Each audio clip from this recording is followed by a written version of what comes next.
ഉത്തരാസ്വയംവരം കഥകളി കാണുവാൻ ഉത്രാടരാത്രിയിൽ പോയിരുന്നു. നമസ്കാരം. ഈ ഗാനം കേട്ടുവല്ലോ. അതിമനോഹരമായ ഒരു ഗാനം. കേരളത്തിന്റെ സിനിമാ സംഗീത ചരിത്രത്തിൽ നാഴികക്കല്ല് എന്ന് വിശേഷിപ്പിക്കാവുന്ന ഗാനം തന്നെ. ഉത്തരാസ്വയംവരം കഥകളി കാണുവാൻ ഉത്രാടരാത്രിയിൽ പോയിരുന്നു.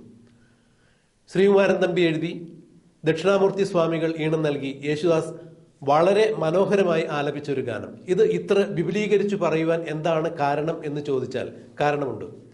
ഇത് കഥകളിയുമായി ബന്ധപ്പെട്ട ഒരു വിഷയമാണ്, പാട്ടാണ്. ഇന്ന് കേരളത്തിൽ ഏറ്റവും കൂടുതൽ വൈറലായിക്കൊണ്ടിരിക്കുന്ന ഒരു വിഷയവും കഥകളി ആചാര്യനുമായി ബന്ധപ്പെട്ട ഒരു വിഷയം തന്നെയാണ്. പറഞ്ഞു വരുന്നത് കലാമണ്ഡലം ഗോപി ആശാനെ കുറിച്ചാണ്. കഴിഞ്ഞ ദിവസം കലാമണ്ഡലം ഗോപി ആശാനെ കാണുവാൻ വേണ്ടി സുരേഷ് ഗോപിക്ക് വേണ്ടി ആരോ ഒരാൾ അദ്ദേഹത്തെ വിളിച്ചിരുന്നു. അപ്പോൾ കലാമണ്ഡലം ഗോപി ആശാൻ എനിക്ക് സുരേഷ് ഗോപിയെ കാണണ്ട എന്ന് പറയുന്നു.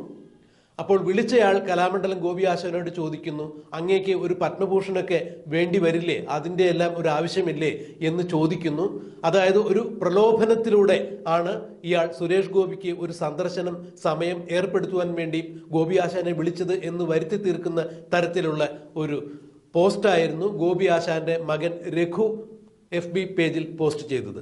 സുരേഷ് ഗോപിയാണ് ഗോപി ആശാനെ കാണാൻ വേണ്ടി അനുവാദം ചോദിച്ചുകൊണ്ട് മറ്റൊരാളോട് പറഞ്ഞത് എന്നാണ് രഘു തന്റെ കുറിപ്പിലൂടെ വ്യക്തമാക്കിയിരുന്നത്. എന്നാൽ ഇതെല്ലാം അമ്പേ തെറ്റാണ്, പരാജയമാണ് എന്ന് പറഞ്ഞുകൊണ്ട് തന്നെ ഇപ്പോൾ ഗോപി ആശാൻ തന്നെ നേരിട്ട് രംഗത്തെത്തിയിരിക്കുന്നു. ഗോപി ആശാൻ തന്റെ FB പേജിൽ ഒരു കുറിപ്പിട്ടിട്ടുണ്ടായിരുന്നു. ഞാനും സുരേഷ് ഗോപിയും തമ്മിൽ ചിരകാല ബന്ധമാണുള്ളത്.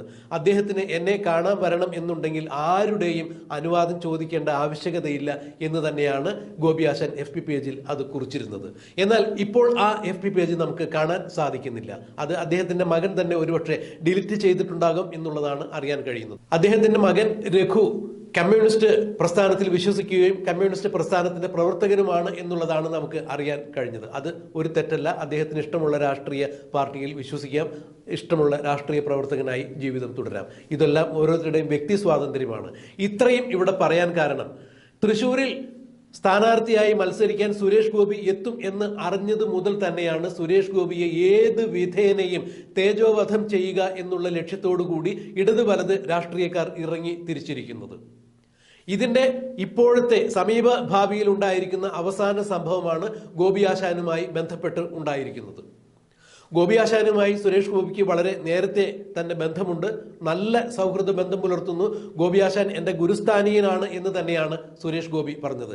കഴിഞ്ഞ ദിവസം സുരേഷ് ഗോപി മാധ്യമങ്ങളെ കണ്ടപ്പോൾ വളരെ വൈകാരികമായി തന്നെ പ്രതികരിക്കുകയുണ്ടായി. ഗോപി ആശാനെ ഞാൻ കാണുമ്പോൾ നൽകുവാൻ വേണ്ടി വാങ്ങി വച്ചിരിക്കുന്ന ഒരു മുണ്ടും നേരിയതുമുണ്ട്. ഇത് അദ്ദേഹത്തിന് സ്വീകരിക്കാൻ മനസ്സില്ല എന്നുണ്ടെങ്കിൽ തീർച്ചയായും ഞാനിത് ഗുരുവായൂരപ്പന്റെ നടയിൽ സമർപ്പിക്കും, എൻ്റെ ഗുരുദക്ഷിണയായി അത് ഗുരുവായൂരപ്പന്റെ മുൻപിൽ സമർപ്പിക്കും എന്നാണ് സുരേഷ് ഗോപി വളരെ വൈകാരികമായി മാധ്യമ പ്രവർത്തകരെ കണ്ടപ്പോൾ പറഞ്ഞത്. സുരേഷ് ഗോപി തൃശ്ശൂരിൽ മത്സരിക്കുകയാണെങ്കിൽ ഏത് വിധേനയും സുരേഷ് ഗോപിയെ തകർക്കുക എന്നുള്ള ഉദ്ദേശത്തോടു കൂടി ഒരു പ്രത്യേക അജണ്ട സെറ്റ് ചെയ്തുകൊണ്ട് തന്നെയാണ് കേരളത്തിലെ പ്രമുഖരായ രാഷ്ട്രീയ പാർട്ടികളെല്ലാം സുരേഷ് ഗോപിയെ എതിരിട്ടത്. ഇതിന്റെ ഏതാണ്ട് ആദ്യ സംഭവം എന്ന നിലയിൽ തന്നെയാണ് ഏതാണ്ട് 5-6 മാസങ്ങൾക്ക് മുൻപ്, കൃത്യമായ തീയതി ഓർമ്മയില്ല, ഞങ്ങൾ ആ വാർത്ത സംപ്രേഷണം ചെയ്തിട്ടുണ്ടായിരുന്നു. അതായത് 10-20 ക്യാമറകളുടെ നടുവിൽ നിന്നുകൊണ്ട് മാധ്യമ പ്രവർത്തകർ സുരേഷ് ഗോപിയെ ഇന്റർവ്യൂ ചെയ്യുന്നു. അവർക്കെല്ലാം സുരേഷ് ഗോപി ഉത്തരം നൽകുന്നു. ഈ കൂട്ടത്തിൽ മറുപടി പറഞ്ഞു കഴിഞ്ഞ് അദ്ദേഹം പോകാനൊരുങ്ങുമ്പോൾ മീഡിയ വണ്ണിന്റെ ഒരു മാധ്യമ പ്രവർത്തക അദ്ദേഹത്തോട് 1-2 ചോദ്യങ്ങൾ ചോദിക്കുന്നു. ആ ചോദ്യം ചെയ്യലിനൊടുവിൽ അതിന് മറുപടി പറഞ്ഞുകൊണ്ട് അദ്ദേഹം ആ മാധ്യമ പ്രവർത്തകരുടെ തോളിൽ തട്ടിക്കൊണ്ട് വഴി ചോദിക്കുന്നു, വഴിമാറണം പറയുന്നു. ഇത് അന്നൊന്നും ആ മാധ്യമ പ്രവർത്തകയ്ക്ക് അപമാനമായി തോന്നിയില്ല. പക്ഷെ പിറ്റേ ദിവസം സുരേഷ് ഗോപി തന്നെ മാനസികമായും ശാരീരികമായും പീഡിപ്പിക്കാൻ ശ്രമിച്ചു എന്ന് പറഞ്ഞുകൊണ്ട് മാധ്യമ പ്രവർത്തക കേസ് കൊടുക്കുന്നു. കോഴിക്കോട് നടക്കാവ് പോലീസ് സ്റ്റേഷനിൽ സുരേഷ് ഗോപിക്കെതിരെ കേസ് രജിസ്റ്റർ ചെയ്യുന്നു. ഒരു കാരണവശാലും ഇത് നിലനിൽക്കില്ല, ഈ കേസ് നിലനിൽക്കില്ല എന്നുള്ള വിവരങ്ങളെല്ലാം നിയമജ്ഞർക്ക് കൃത്യമായി അറിയാം. എങ്കിലും സുരേഷ് ഗോപിയെ ഏത് വിധേനയും സമൂഹത്തിൽ താറടിച്ചു കാണിക്കുക എന്നുള്ള ഉദ്ദേശത്തോടു കൂടി തന്നെയാണ് ഇത്തരം പ്രവണതകൾക്ക് അവർ രൂപം നൽകിയത്. ഇതിന്റെ പുറകിൽ കൃത്യമായി മുഖ്യമന്ത്രിയുടെ മരുമകനായ മുഹമ്മദ് റിയാസിന്റെ പിണിയാളുകളുമാണ് എന്നുള്ളതാണ് അറിയാൻ കഴിഞ്ഞത്. അതിന്റെ തുടർച്ചയായി തന്നെയാണ് ഇപ്പോൾ സുരേഷ് ഗോപിക്കെതിരെ ഗോപി ആശാന്റെ മകനും രംഗത്തിറങ്ങിയിരിക്കുന്നത്. എന്തായാലും ഇപ്പോൾ ഗോപി ആശാൻ തന്നെ നേരിട്ട് വന്ന് പറഞ്ഞിരിക്കുന്നു, എനിക്ക് സുരേഷ് ഗോപിയെ കാണണമെന്നുണ്ടെങ്കിൽ, സുരേഷ് ഗോപിക്ക് എന്നെ കാണണം എന്നുണ്ടെങ്കിൽ ആരുടെയും അനുവാദത്തിന് കാത്തു നിൽക്കേണ്ട ആവശ്യമില്ല, എൻ്റെ വീട്ടിലേക്ക് എപ്പോഴും വരാം, സുസ്വാഗതം എന്നാണ് ഗോപി ആശാൻ പറഞ്ഞത്.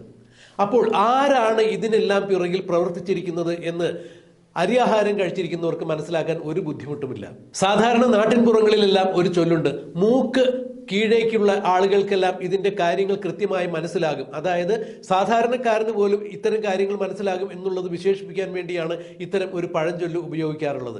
ഇത് തന്നെയാണ് ഇപ്പോൾ നമുക്കും മനസ്സിലാകുന്നത്. സുരേഷ് ഗോപിക്കെതിരെ ഇത്തരത്തിലുള്ള ഓരോരോ ആരോപണങ്ങൾ അഴിച്ചു വിടുന്നതിന് പിന്നിൽ ആരാണ് എന്നുള്ളതിന് കബഡി വെച്ച് നോക്കേണ്ട യാതൊരു ആവശ്യമില്ല. മൂക്ക് കീഴ്പോട്ടുള്ള ഏത് മനുഷ്യനും മനസ്സിലാകാവുന്ന കാര്യം തന്നെയാണ്. മാധ്യമപ്രവർത്തകർ തന്നെ സുരേഷ് ഗോപി അപമാനിക്കാൻ ശ്രമിച്ചു എന്ന് കേസ് കൊടുത്തതിന് ശേഷം പിന്നീട് അദ്ദേഹത്തിന് എതിരെ ഉയർന്നു വന്നൊരു വിവാദം ലൂർദ് മാതാവിന്റെ പള്ളിയിൽ സമർപ്പിച്ച സ്വർണ്ണ കിരീടം ചെമ്പായിരുന്നു എന്നുള്ളതായിരുന്നു.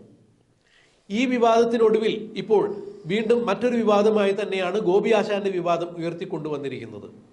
ഇതിന് പുറകിൽ കൃത്യമായി പിണറായി വിജയന്റെ പ്രവർത്തകരുടെയും അണികളുടെയും എല്ലാം കൈകളുണ്ട് എന്ന് തന്നെയാണ് പറയാൻ കഴിയുന്നത്.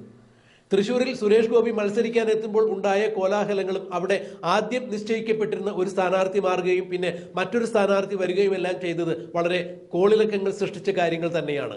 അതായത് സുരേഷ് ഗോപിയെ ആരൊക്കെയോ വളരെ ഭയക്കുന്നു, സുരേഷ് ഗോപി തൃശ്ശൂരിൽ നിന്നും ലോക്സഭയിലേക്ക് തിരഞ്ഞെടുക്കപ്പെടും എന്ന് കണ്ട് പലരും സുരേഷ് ഗോപിയെ ഭയക്കുന്നു. അത്തരത്തിൽ ഭയാശങ്കകളുള്ള ആളുകൾ തന്നെയാണ് ഇപ്പോൾ സുരേഷ് ഗോപിക്കെതിരെ ഗോപി ആശാന്റെ വിവാദവുമായി രംഗത്തെത്തിയിരിക്കുന്നത്.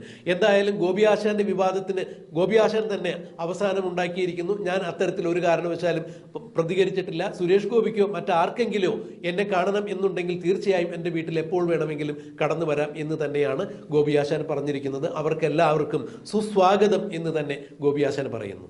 അപ്പോൾ ഒരു മനുഷ്യനെ ഏതെല്ലാം വിധത്തിൽ തേജോവധം ചെയ്ത് തങ്ങൾക്ക് അനുകൂലമായ ഒരു അന്തരീക്ഷം സൃഷ്ടിച്ചെടുക്കുവാൻ വേണ്ടി ഏത് വിധേനയും എത്ര ദൂരവും മുന്നോട്ട് പോകും എന്നുള്ള ചില രാഷ്ട്രീയ കക്ഷികളുടെ കുൽസിതമായ പ്രവൃത്തികളാണ് ഇതിലൂടെ വെളിവാകുന്നത് എന്നാണ് മനസ്സിലാക്കാൻ കഴിയുന്നത്.